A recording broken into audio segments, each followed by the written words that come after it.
Tommy Rex, and you're listening to today's Boondoggle. This is Mark Metcalf, and you are listening to today's Boondoggle with Bailey on Domain Cleveland Radio. You are listening to today's Boondoggle with Bailey on Domain Cleveland Radio. Yes, Kato Kalin listens to this all the time. Welcome to today's Boondoggle. Now, here's your host.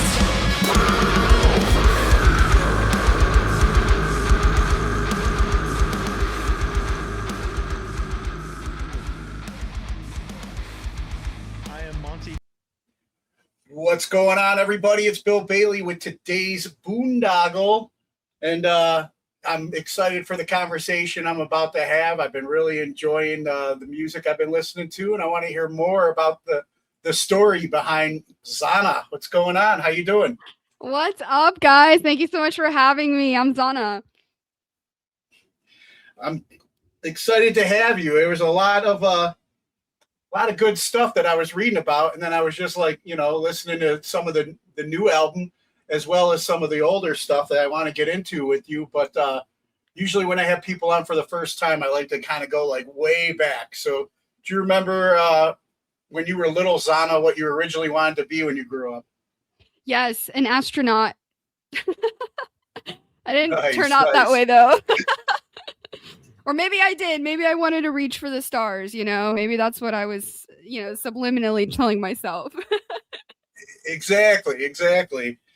And then when you first got like exposed to music around like the house, do you remember like who were some of your earliest influences? Yes, absolutely. So, when you're like really little and your parents just kind of choose what you listen to, like Celine Dion, John Denver. My dad loved some Mexican artists, a lot of contemporary Christian artists as well. My dad was a worship leader in Ohio. We had just immigrated from Mexico, and he knew Spanish guitar, and he was hired on as a worship leader at Assemblies of God Church, and he just filled our like whole house with music and guitar and Spanish guitar. And oh man, he was just all the northern people loved a Hispanic worship leader because he's so fun. So yeah, he showed me guitar when I was about 10 or 11 years old, and it just really came naturally to me. It was definitely a tool and an instrument for me to express myself because I heard music in my head all the time. I didn't know where it came from, but it would bother me that I couldn't like get it out of my brain. So the guitar was there to help me get it out and figure it out. And the beginning of amazing things. So yeah, that's kind of how it all started with the love for music. That's amazing. I'm actually in Cleveland, Ohio right now. Are you? That's where. So I lived in Euclid and Chesterland. That's my childhood. I grew up in Ohio. Love it so much. Wow, that's incredible. That's awesome. When you said that, I was like, wow, that's amazing. And I have kind of like a nice story with my faith that I'll get into with you later. How life has led me here. But I love hearing the background. And then when you started like kind of like, okay, you were having music playing in your head that you wanted to get out and play, but as you got older, like what was some of the music you made your own? Yeah, so starting like, in early middle school, you're just learning other songs because you have no idea what you're doing. But, I had melodies in my head that like I wasn't advanced yet in guitar to like figure it out. So starting like middle and high school, my sister started dating this guy who loved rock music, and it would always be playing when they picked me up to hang out with them. And he introduced me to my first emo bands, and emo, I got into screaming, and I was like, what is that sound? That's amazing. It just blew my mind when I discovered the art of screaming. And for some reason, one day in PE class in 8th grade, I got mad about something in the gym because the 7th graders were being annoying or whatever happened. And I just did this grunt. And I was like, oh my gosh, I think I did the scream, And so after school in 8th grade, we would go walk to Wendy's and practice our metal growls, and I just started consuming music like crazy, and learning all the, music theory in high school was really what made me understand how to like flesh out what I was hearing in my head and build a chord structure to it. And so it was just years. And then, I had a little high school band, and we did battle of the bands every year in high school. We never won, though. That was the thing. We never won. And then I kind of just kind of put it away. I always did. I did it more as a solo project towards the end because all my bandmates graduated high school. So I was like, great, I have nobody. So now I'm an acoustic act. And for some reason, I had a lot of like more success in that. I don't know why. I was confused because that made me mad and I wanted to go, be in a rock band and everything. But I kind of dropped music for a couple years to go to college. Realized after 3 years, I went through this like horrible breakup and it just started. I was writing all these songs and I could not, like, I had to express myself. And I ended up landing an audition with a national band called ILIA. And did this massive shortcut just after college. I just landed the lead singer in that audition and I got to be really quickly a national touring act, and I had to learn old material and then, I brought in my own material, but that band disbanded in 2017. I realized bands were just not my thing. I had more vision that I wanted to create more creative control over and kind of went through a bad band breakup and, then just realized, you know what, I'm going to do it. I'm going to be solo. So I started my solo name Zahna in 2017. Had like immediate success just because people knew me from the previous project and, got picked up relatively quickly by a label. And now I'm on album 3. I am now with Crossover Records, which is Brian Head Welch of Korn's record label. I'm so proud to rep that label and that that amazing relationship with Crossover Records. And so we have our 3rd album coming out September 4th called Break or Breakthrough. And it is about my life and all the things that almost tore me apart as a person and caused me to give up more recently in the last 5 to 6 years. And it's just been amazing to be able to produce this album that is really resonating with people and their experiences and just touching a lot of souls, I guess. And I can't wait for the launch that's about to happen September 4th. It's going to be amazing. Yeah, I'm excited to get into that. I've been enjoying, like I said, what I've heard with it so far. But like when you started, like you did the Battle of the Bands with your friends in high school and stuff, and then when you started like playing out, like I guess even before ILIA, what was like the music scene like where you grew up at? Yeah, man. So I grew up in high school. By this point, we'd moved to San Antonio, Texas. And oh my gosh, there is a metal scene in San Antonio. But I was more on the northeast side, Assurance and New Braunfels represent, and our music scene was really healthy. Like a lot of kids were wanting to be in bands. And that was just at the height of metalcore music in like 2011, and everyone was trying to do this career that was being in a band, and, finishing up high school, I had this really big desire to just jump all in. And a lot of people did around me. And I ended up like putting it down to go to college, which, any sensible person would be like, no, don't go to college if you're trying to do this. And I did. And I was really confused why I had to do it. And then all of a sudden, all the people that like didn't go to college weren't making it in music. And then all of a sudden I went the right way and then I got successful. So it was like crazy. I don't know. It's like sometimes you got to let it go if you want it to come back for you. And I'm really glad I kind of passed that test with, not making it an idol and just, doing what I was supposed to do. Yeah, it's good to have plan B though, too. And I'm sure parents play a role in that because they want to make sure that their kids have a safety net, right? Yeah, and it was just a lot of reasons. I was dating a guy that wasn't good for me, and there was just a lot of things that could have gone wrong. So and what's crazy is I didn't go to traditional college. I went to a Bible Institute actually for 3 years called Christ for the Nations in Dallas. And everything that I actually needed to know to be successful in music, I actually learned it there just because of my class requirements, and internships that I had to do. Literally all of it was really relative to what I had to do today to be successful. And so, you never know God's plan, just kind of stick with it and you never know what can happen. Yeah, exactly. And then you were saying that when you got with ILIA, you got the gig with ILIA. That was like, all of a sudden you're thrust in this role on this national stage. What was that transition like, coming from college and getting back into music and then jumping on tours? Well, to be honest with you, it was really needed. I was in a really low place after this breakup with this guy I thought I was going to spend my life with. So it was honestly a massive lifeline. It really made me feel better about the choices I had made, because, excuse me, sometimes you get feelings that you're regret and maybe you did the wrong thing. But yeah, I mean, just everything happens for a reason.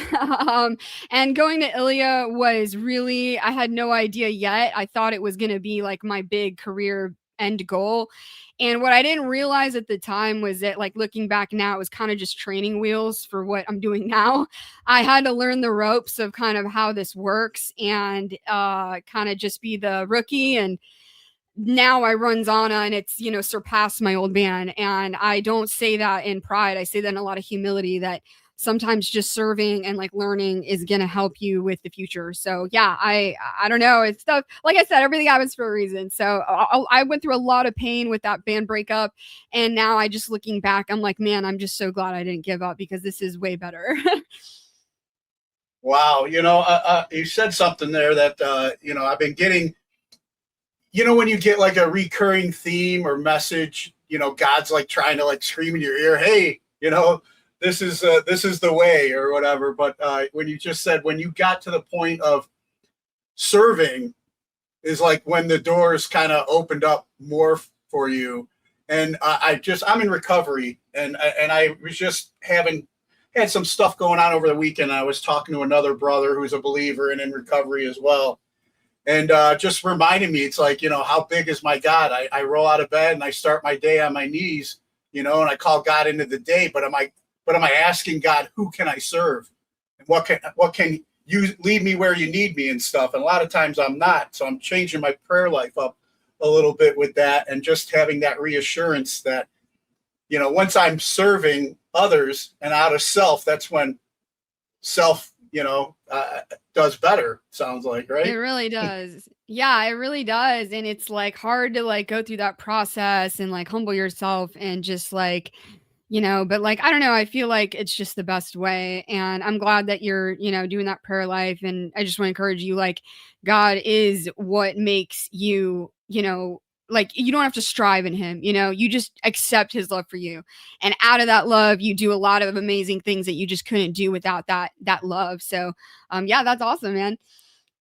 Yeah. Thank you. Yeah. So obviously using you today to help me, I'm kind of a slow learner, sometimes, and I need those reminders. So Absolutely. Thank you. Yeah, absolutely.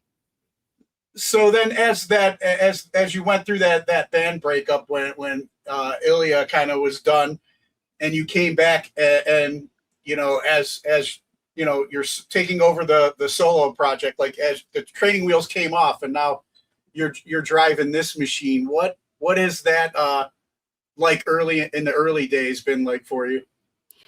It's trippy, man. I have psyched myself out. Like, I feel really, really blessed because, at Crossover, there's very few artists on the roster, and we get a lot of attention for our needs. And we get a lot of trust from our label. So, it's kind of like, me being like the CEO of Zahna, where I answer to a board, but I love that relationship. I love that they trust me. I love that I'm bringing them songs and visuals and messaging and live performances that work and resonate with people. And they've just given me so much trust and freedom. They have been there along the way to kind of re-guide me in the beginning, because I was still learning, how to elevate our brand and everything. I was coming into this new level. But it's, we've been working for this for about 2 years. And I just feel like, oh my gosh, you can't rush growth. You can't rush progress. But when it's time, it's time. And when that time arrives and everything is right, it. So, the title Breaker Breakthrough goes really deep for me because, for a lot of us, this is like kind of our shot. And everybody kind of dreams about this lifestyle, and I don't think they realize how hard it is to get to this point. It's extremely difficult, and I don't take that lightly. I don't take that for granted. But like I said, being independent, learning all the things for my second album, Stronger Than Death, really prepared me for more budgets and, more trust. So I'm glad I went through the independent phase for my second record, because I had to learn a lot of things on my own. And I had to work like 3 jobs to like put it out. It was like really humbling, but it definitely worked to prepare me for the next phase, which is now. And now I do music absolutely full time. I have so much freedom. I do anything I want at any time is my schedule. I'm just a freelancer and I get to do this full time. And it's just the investment paid off. So I'm excited for this new opportunity. I'm excited to triple our numbers for this album versus the second one that I did. And I just see so much growth every single day with just these 4 songs that we put out from this record. It's like amazing how quick this is happening. So yeah, it just feels like the slingshot and here we go. Here's the album and hopefully it breaks through, Yeah, exactly. And I want to ask too, like how you've had Brian Head Welch on the album, but you also, I mean, he's involved with the label as well. How did this relationship come together for you? Yeah, so we did a joint event with Brian back like several years ago. I was in my, I guess, pre-order phase for my second album, and we were playing a show where our slot got actually pushed to his slot because the show was running so late. So he was in the room for our performance, and I think he had heard about me just because we share a subgenre of rock music, a lot of same fans and audience. But I did not think he knew who I was at all. And I just thought it was sheer coincidence that he would be backstage watching our set. And after our set was done that day, he like summoned me backstage and he was like, "That was amazing. Like, you are really, really good." And me, I'm just flabbergasted. I'm like, why is he summoning me? Who am I? I was like, I don't know, I guess starstruck, I guess. And I never thought someone would summon me to talk to me, and that night, our another friend of ours, their band Spoken, they're also on this label and they were talking to Brian about more about us. And Brian just kind of slowly started following us and he, I guess, listened to Stronger Than Death and really felt good about signing us and partnering with us. So yeah, it's crazy just to have his endorsement and it means a lot. Awesome. Now wait, I want to talk about the music as well. Your song Defiler. I want to talk about like the message when you were coming up with that song, but also like, what led you to ask Brian to participate in that song? Yeah, what led me was like, I realized we had 0 features on this album, and I don't know why I don't prioritize that when writing albums. I think I just get really carried away. And anyway, but we were like, no, we need at least 1 feature on this album. And we're like, dude, what better person to ask than Brian? I mean, like, he only helps himself with, putting his song out and it did. Oh my gosh. And not even just that, like his voice was actually perfect for the track. And so we kind of wrote it with his inspiration, kind of his guitar choices and Korn and like, trying to create a sound that mass audiences would love and find familiar. And we still didn't know if he was going to be a part of it when we were writing it. So it was just kind of like a long shot. And I kind of like our plan B was like, if he says no, I'll just sing it. We just won't have features on this album, So luckily he loved it. He loved the demo and we got to go all the way down to him recording it. And it is what it is. It just crushed it radio. It was amazing. Huge milestone for us. Very proud of that song. Awesome. Yeah, it's very good. Very good song. I was kind of going down like, to some of your previous work as well, listening on shuffle there. And another song that caught my ear was Prayers in the Dark. Yeah. You want to share a little bit about like the inspiration behind that one? Yeah, absolutely. So I had this like kind of like little melody. It started with like the "We had hard times." That I was trying to write a rock song around that little part, that we left behind. And it just wasn't working. I don't know why. We couldn't find the hook in it. And I guess it was my producer Kellen's idea. We're like, what if we just pop song around this little part, because it sounds like it's going to be building into a drop. And I was like, oh yeah, you're right. So he just kind of went ham, started building this structure out in the studio when we were writing this song. And we were like, let's take a risk. Let's do a dark pop song. It's a different type of song, but that was really popular at the time when we were writing it. And my voice can fit and it's versatile as well. And it's funny because every time I hear people's like reaction to that song, like some people, they say like that's their absolute favorite song on the whole record. And so I'm really glad I took the risk because I have had people be like, is this you? This is you on this song? And I'm like, yes, it's me. What do you mean? And like, that's me. How can you not hear that's my voice? And I guess they don't really hear me doing other styles that much. So I like to surprise people and keep them on their toes when it comes to writing, things that surprise them on the album. Oh, it was a pleasant surprise with a good message too. So I definitely enjoyed that. Now, another one that kind of like spoke about the signs of the times, I guess that we're still in as well, unfortunately, is Divided Nation. You want to talk about the inspiration behind that one? Yeah, Divided Nation's a funny song, man. Like, honestly, it came out a lot different than I had originally wrote it. Kind of because our producer at the time was like, no, I hear like this kind of influence. It's like pop, punk, rock, And I was like, I don't know, man. I was thinking of this like being like a dramatic, wide chorus, like Ghost of You, from like My Chemical Romance. Like, that's how I was envisioning this chorus. And like there was just kind of a creative difference there, but lyrically, I mean, what ended up like letting me like be okay with the song on the record was I really liked the vocal performance I did for the verses, and it was relevant at the time. I think I wrote that in 2016 or 2017, and it was just that huge culture war going on, and just we started seeing how manipulative the media was, and it's just kind of a song about getting destroyed from within.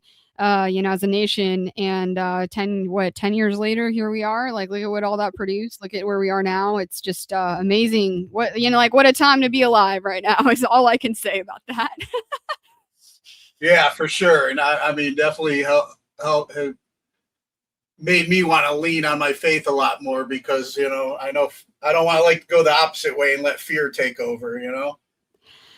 And I feel like people this last decade, like whatever has happened has either pushed people towards faith or completely repelled them. And I just see like the divide getting a lot deeper and wider. But I think we're on the uptick of it. I think people are like recovering from, and like I'm hoping that like I can write better songs, but I definitely touch on some of that in this record as well. And there's a lot. I mean, if you go listen to my new album, like The Archer is really about confronting corruption, and we have several songs on the album that kind of relate to world events. So maybe people will catch the subliminal messages, but we'll see. Yeah, I definitely I want to get into The Archer with you a little bit more, but real quick, you've talked about it a couple times.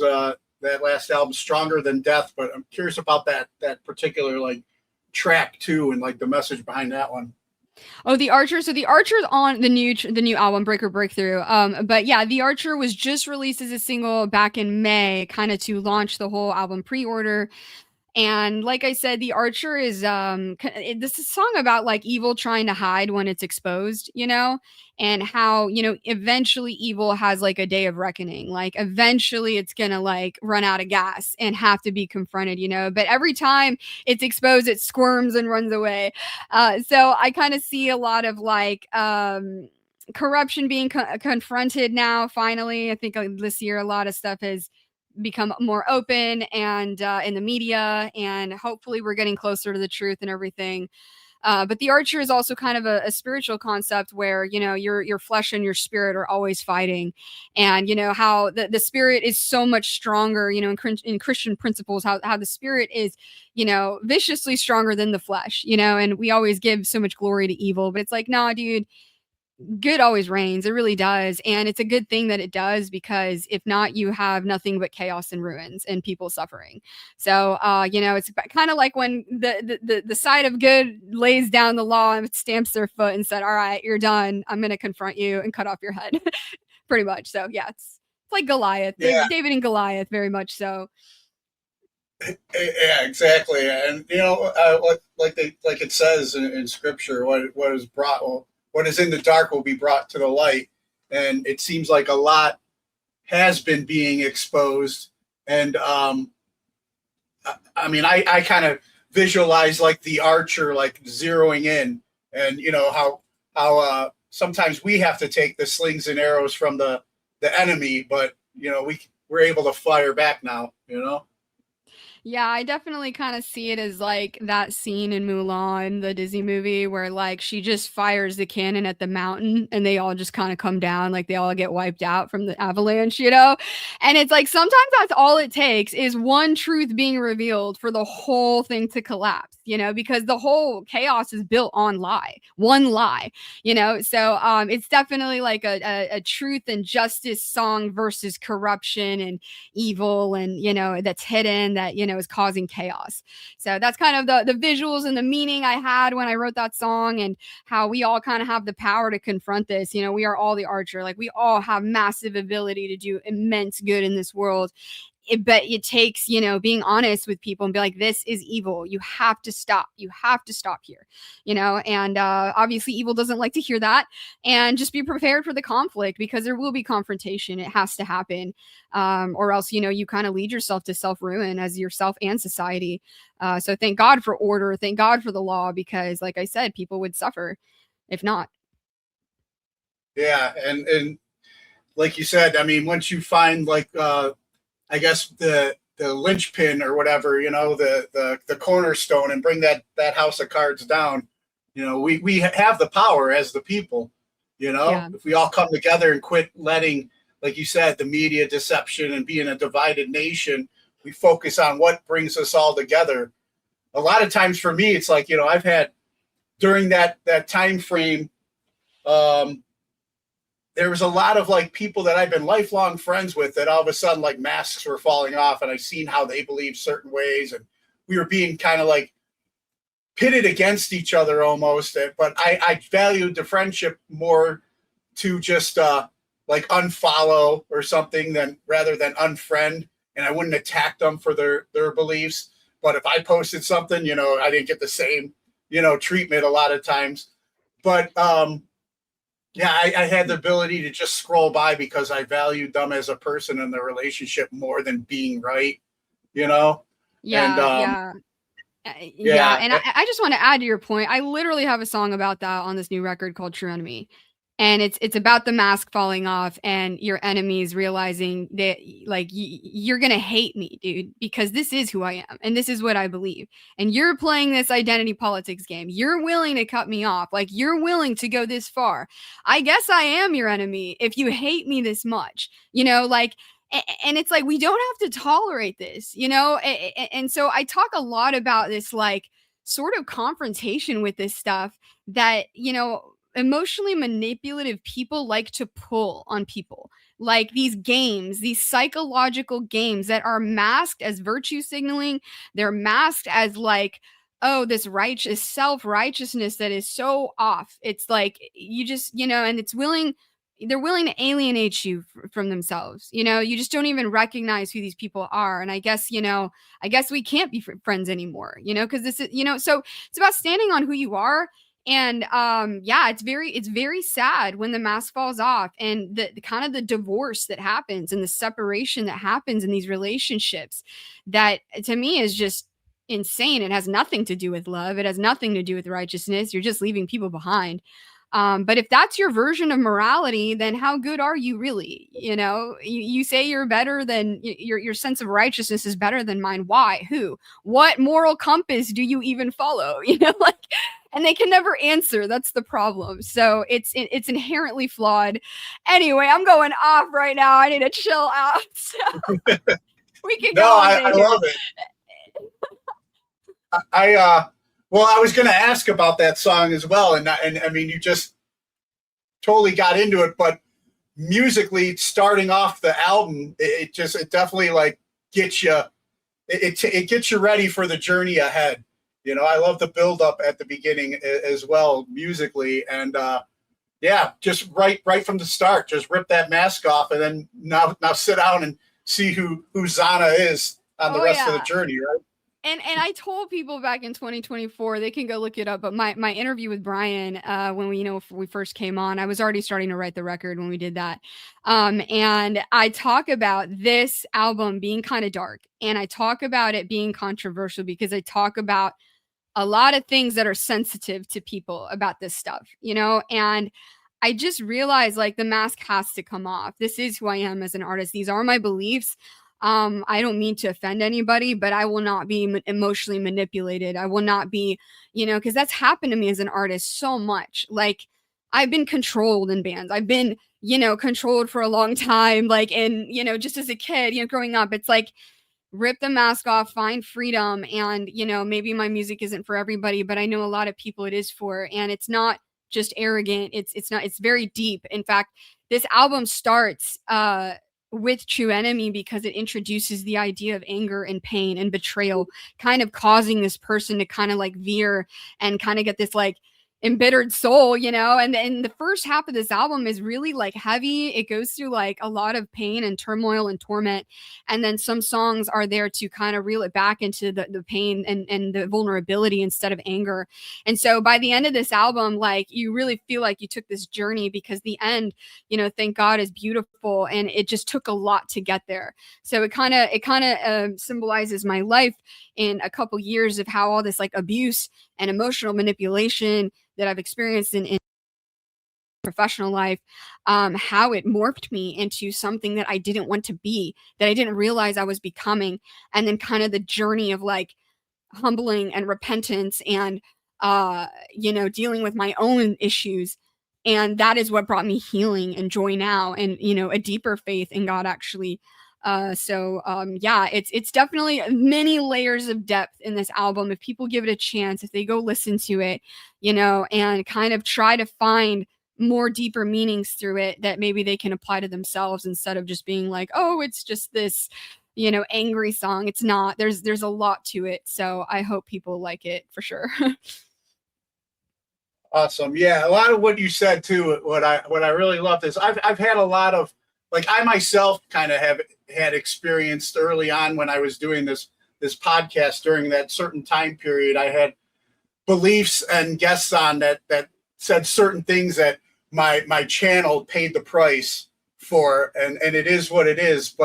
And I've had a lot of canceled artists that are now making a comeback on here that I formed good relationships with, because It's like they believe in taking the mask off and being their authentic self in their art. So I love that about you. And also being a girl dad. I have 2 daughters, and I find that to be an awesome example of how I want them to be in this world as well. In fact, Brian, met them when they were very young.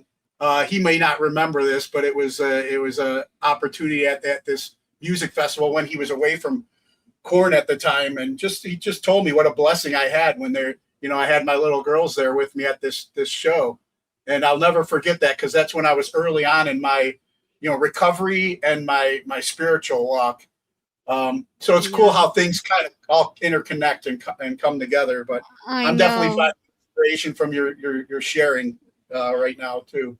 Yes, absolutely. I think that's what people are gravitated to. They're like gravitated to like reality, like they're gravitated to the story to you, because no one can tell you that's wrong. Like you went through it. Like my experiences with God are mine. Like they're there for you to judge. I just build my life on these principles, and these things happen to me, and then, people are interested and they want to hear the story behind stuff. And, as to your point though, my dad is a girl dad, all daughters, 3 daughters, and I just sense that love in certain men. I can tell there's a reason they're girl dads, because God just picked them to be that, to heal the world, like give the, and so I love my dad so much. I have such a good relationship with him. He is one of the first people that, built so much confidence into me. So very, very grateful, even though he didn't really have a good dad at all.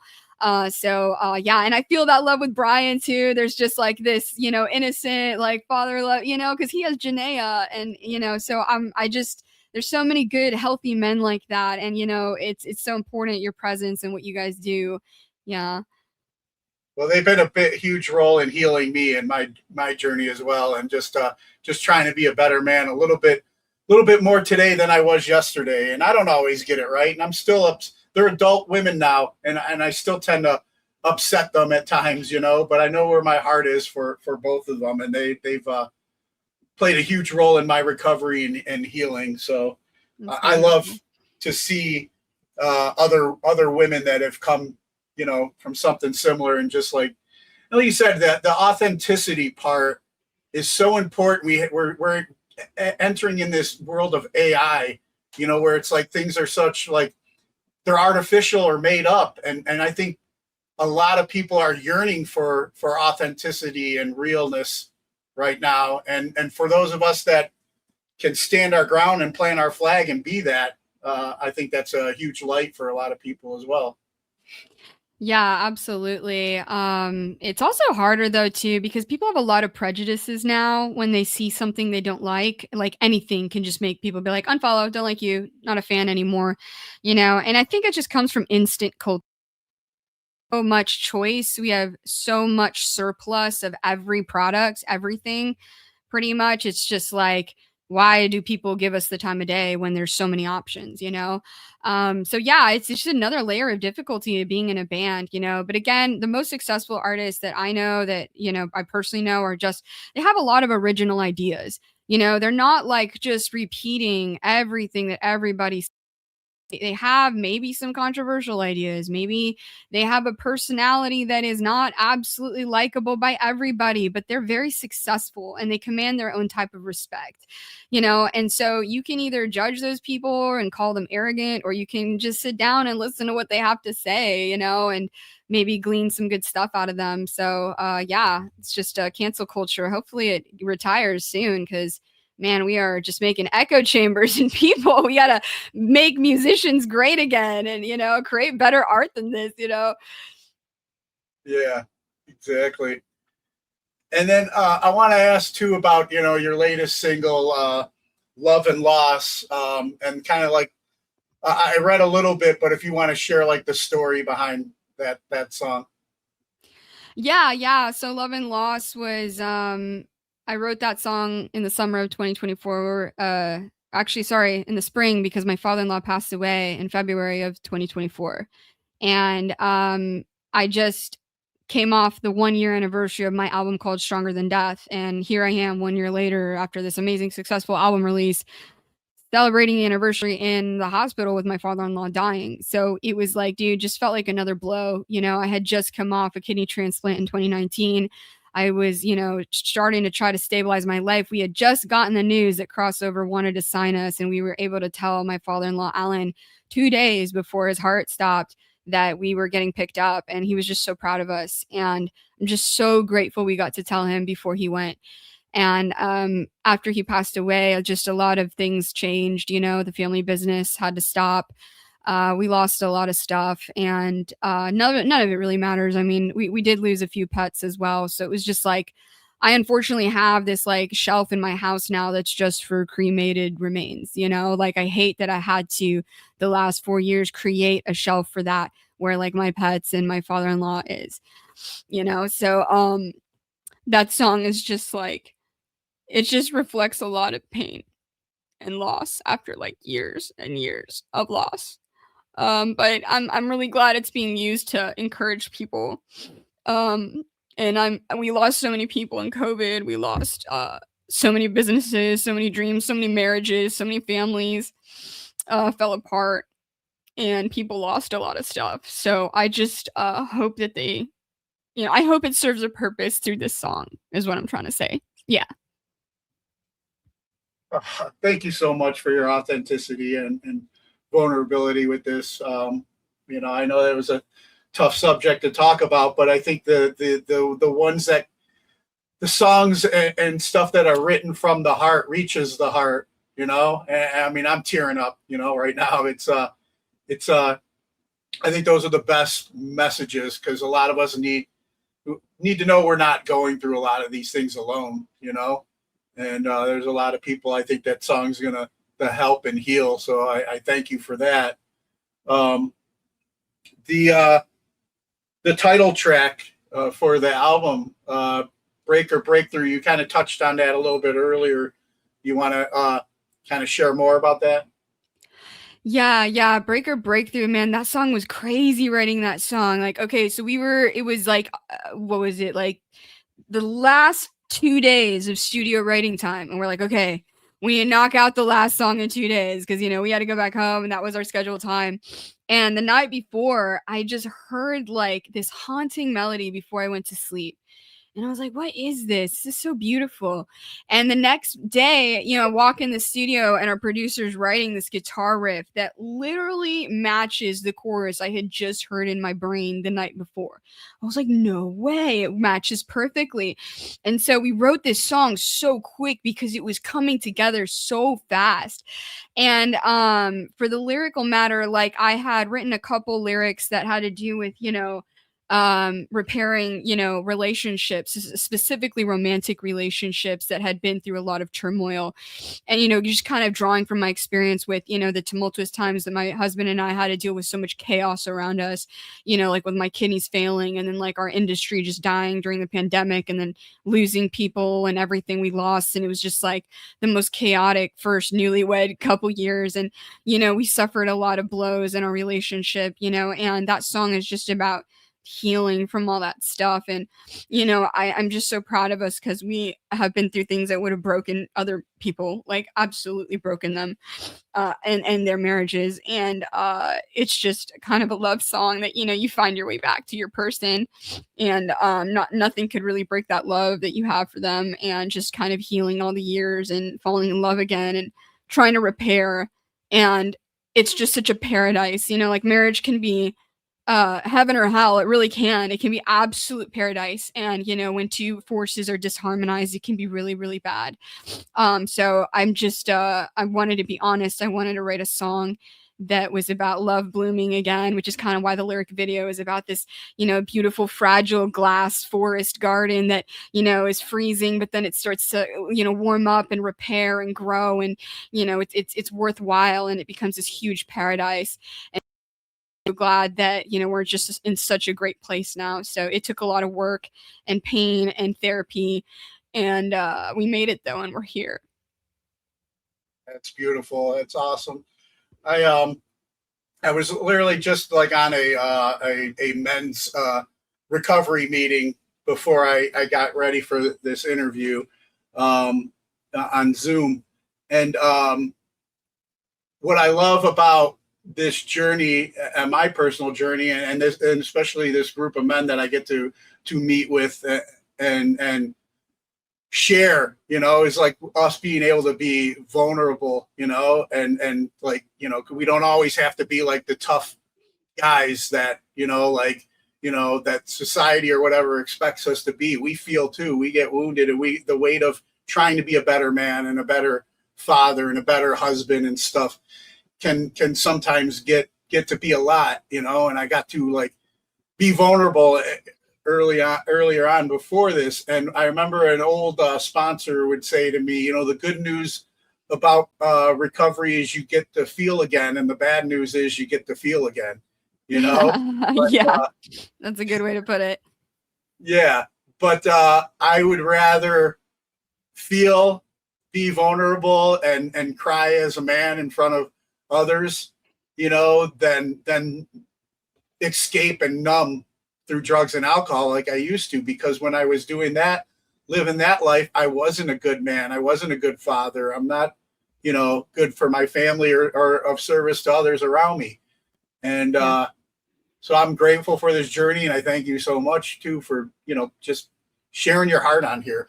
And you're in a good place with me right now. So I just want you to know that.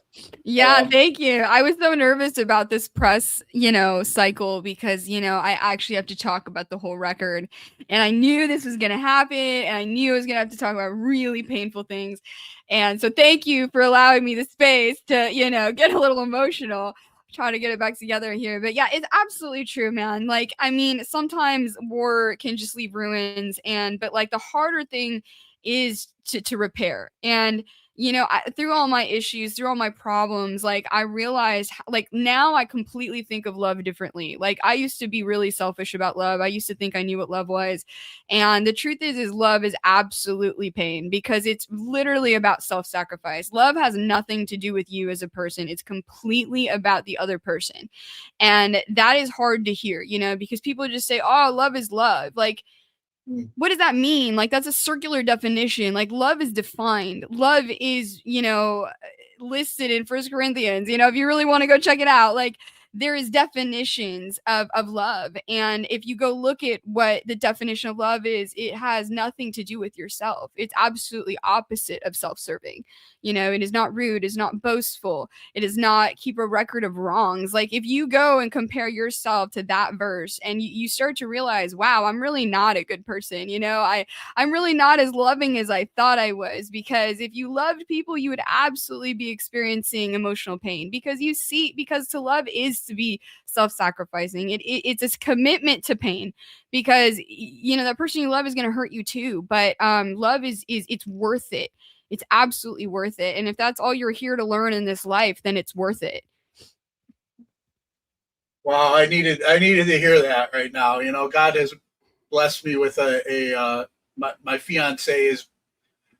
There's a lot of times I struggle and be like, man, I don't deserve this person because sometimes I get caught up in my past and who I was, but also sometimes in my present, because at my core, I am selfish and self-centered.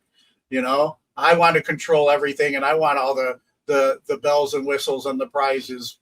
And she is so the opposite. And I strongly believe obviously God brought her in my life to help me become more of service and giving. And I needed everything that we're talking about right now. This has been an amazing therapy session for me too. That's so funny. I just did a grief podcast and it was a therapy session for me. And I was like, he was the real grief counselor and I'm talking about love and loss. And I was like, you know what? I'm glad I'm talking to you because I needed to. Yeah. See, I mean, there's no coincidences, what God had set up for our schedules today. Absolutely. Now, I was reading too with the album. There's one thing that stood out with a lot of the messages that's there was also spiritual warfare. You want to talk a little bit more about that as well? Yeah, so I'm assuming you're talking about Defiler. Is that the song? Or because there's a couple songs on the album, but that's the only one that's out about spiritual warfare specifically, besides The Archer. That one's about it a little bit as well. But is that the one you mean? Well, it said in the write-up that just throughout the album, these are the topics that get covered. And that was one of them that stood out to me. Yeah. Yeah, specifically. Yeah. Track 3 called Dominate. Track 6 called The Pyre. And then Defiler, which is track 7. And then The Archer, track 9. Those are all heavily, well, actually I lied. Drag You, track 4 is as well. And there's a lot. It's like, basically, I wanted to showcase duality in this album. It's kind of why I chose a lot of black and white. Because sometimes it's not as simple as black and white, but sometimes it really is. So like spiritual warfare, like what does that mean? Well, for me, that means I take captive every single thought and I weigh it against truth and, and scripture, and also, the essence of what is good, because like the world has this definition of what is good, but like the Bible talks about what is truly good. And, you can go look that up, about God being a good father, or, Jesus saying like, who is good if, only God is good, when he's confronting Pharisees, and he was trapping them because the Pharisees were calling him a good teacher. And he's like, why are you calling me good if only God is good? Because they didn't want to accept that he was God. So it was a funny little trap there. But good and evil, this duality and kind of like how, it may sound corny to people, but there's a heaven and there's a hell. There is, a good side that wants a better future for you. And then there's a bad side that is strategic, that also wants your life. And honestly, you're going to choose what you're attracted to, and you're going to end up choosing a side. Through your actions, or, and your actions come from your heart and your mind. And so, I guess through this album, we start talking about war and betrayal in track 1 and True Enemy. And by track 3, you're kind of realizing that this anger bug is actually more deep, and it's becoming more of a chain and a bondage. And it's actually changing who you are inside, because these anger thoughts took root and they started to corrupt you. And how can you tell you're corrupted? Well, your actions will start being, you're gonna choose wrong things. Let's just put it that way. You start to chain yourself to that side, really. And the farther you go, the deeper you go, and the harder it is to get out. Like, I think about Alice in Wonderland, how she thought it'd be fun to go down to Wonderland where up is down and down is up, and everything is as it would be, and everything that is not. Go watch the movie. She literally says that, and she goes down and chases this distraction, which is just a white rabbit, which literally just leads her to her death, essentially, because it's this fun little thing that she wants to know more about. And as she goes through Wonderland, it gets people are a little less mentally stable, and they're a little more confused, and they're a little more hostile as she goes more farther down, until she ends up with the queen tyrant that wants to cut off her head. It's a miserable master that is Wonderland's tyrant.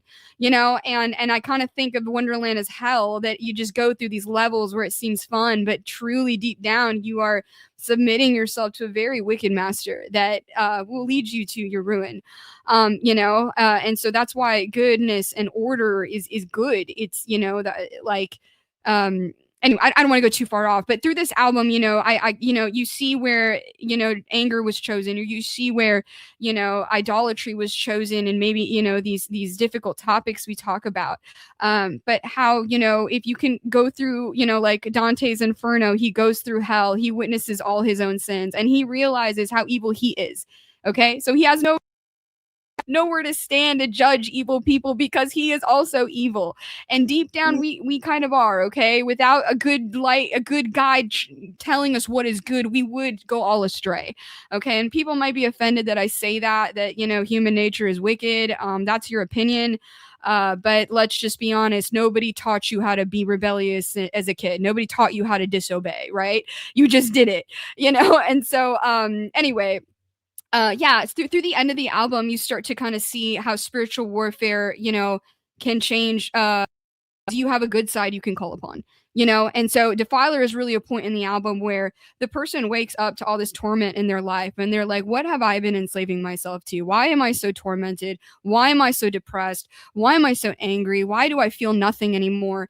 And you have to come to this choice to relinquish control.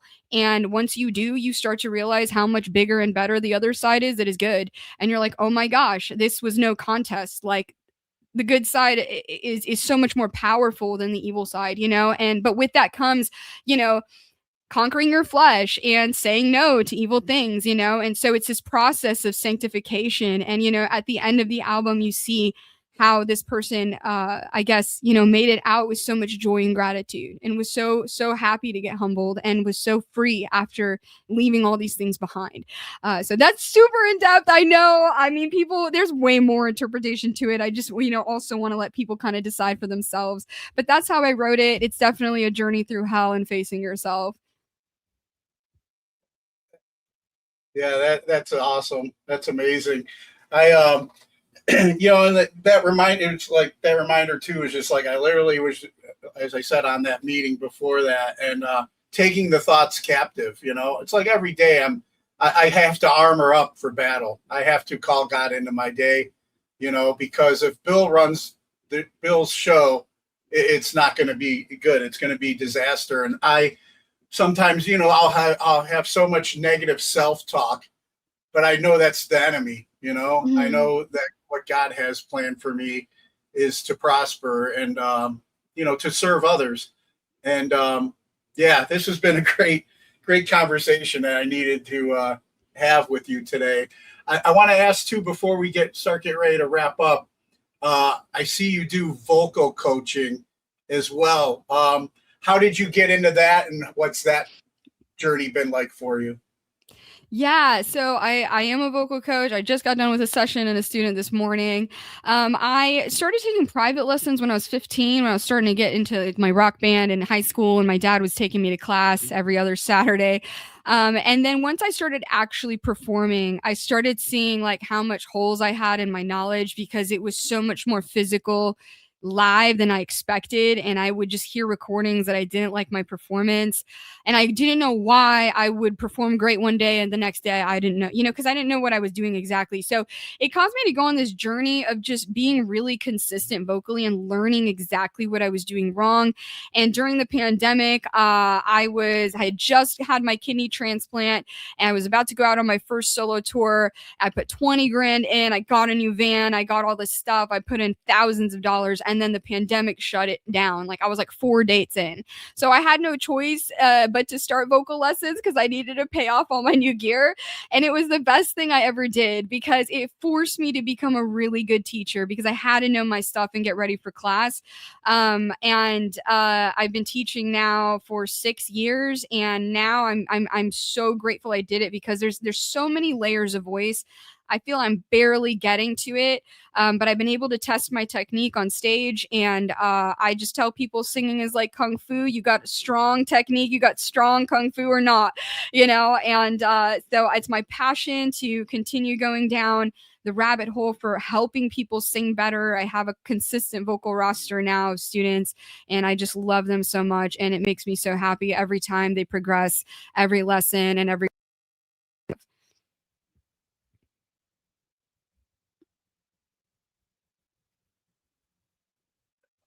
Awesome. Oh yeah, I have one more thing I wanted to ask you about too before we get ready to wrap up. I have a lot of things I had written, and I know we could go on for like another hour, but I don't want to keep you that long.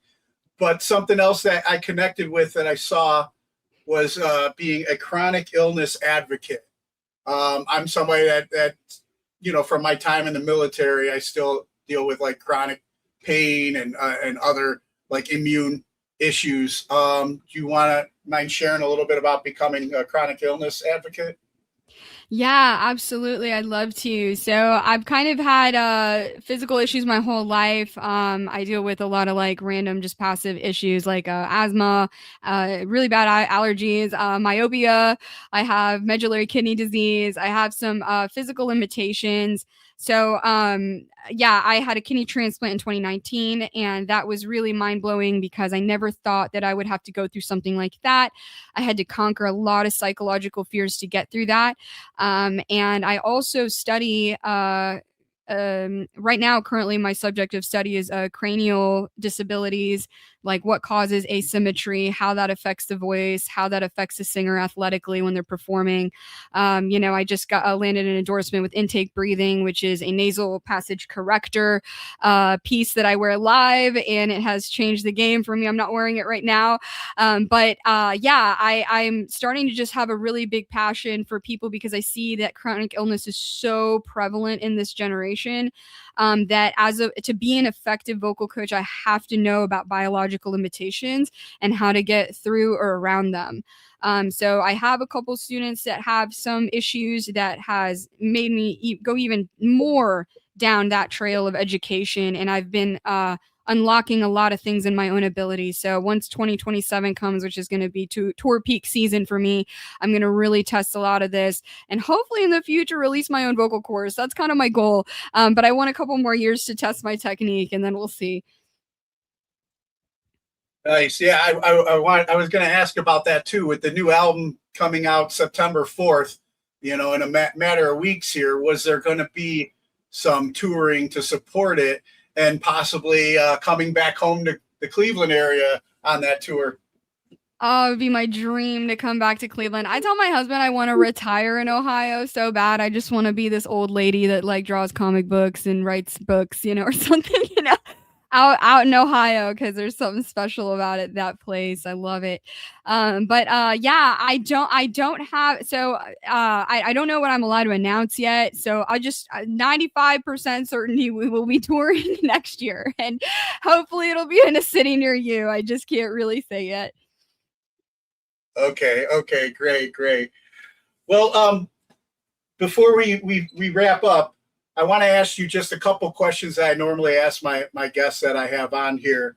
You've talked a lot about some of the people in your journey, but can you narrow down 3 people who've inspired you and you can credit for making you the person you are today? My dad, he told me to always dream and do it without fear. So he's kind of the one that started me on all this. Man, I don't know. There's so many people though that like has helped me get to this point that I can credit. My mom, she gave me a kidney, so she, literally let me live, for hopefully several more years. My husband Patrick has taught me so much about life, and he's definitely the reason Zahna is so successful, and he just, lets me be the face of it, but I know I couldn't have gotten here without him. There's so many more people, but those are probably the 3 I'll tell you now. Yeah. Awesome. And then back to happy times as a kid before a microphone came in the picture, or a guitar. Do you recall what your favorite toy was as a child? I guess it's not a toy, but it was a game I played. It's called neopets.com, and I would just play that all the time, which is just like you have this little digital pet that you have to feed, and you have to play games to get money to feed it. And it's like it's this whole little world online. But that was like my favorite thing to do is play Neopets. Nice. And then any message you have for our military members that are currently serving overseas? You're going to love this new record, military members. You're going to have a lot of fuel to fight war with these crazy riffs, man. And I respect you guys so much.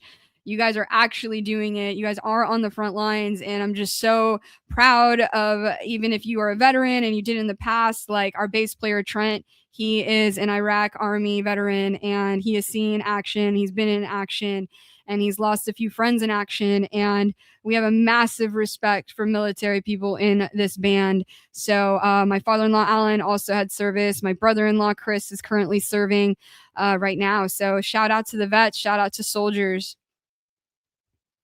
Awesome.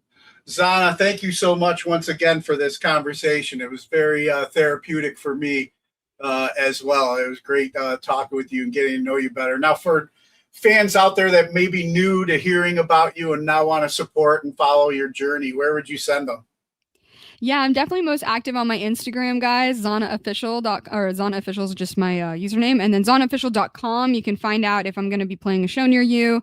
I also have physical pre-order packages, a lot of cool merch on there, guys. Check it out because the album's about to come out, so you definitely want to scoop yours up.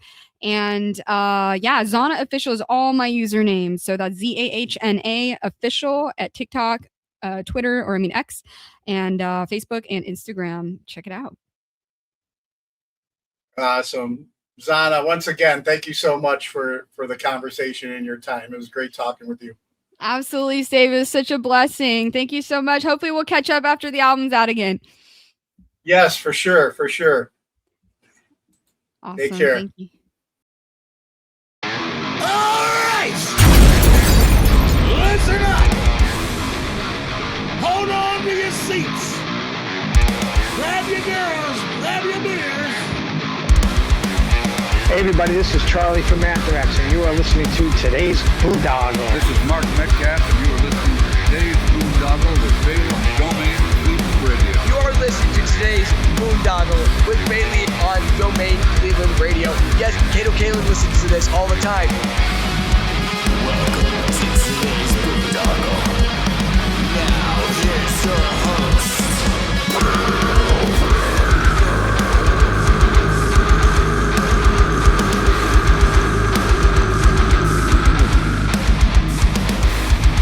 I am Monty Heath, so one Heath, and you are listening to today's Boondoggle. Hey, what's up? It's John from Skillet, and you are listening to today's Boondoggle on Domain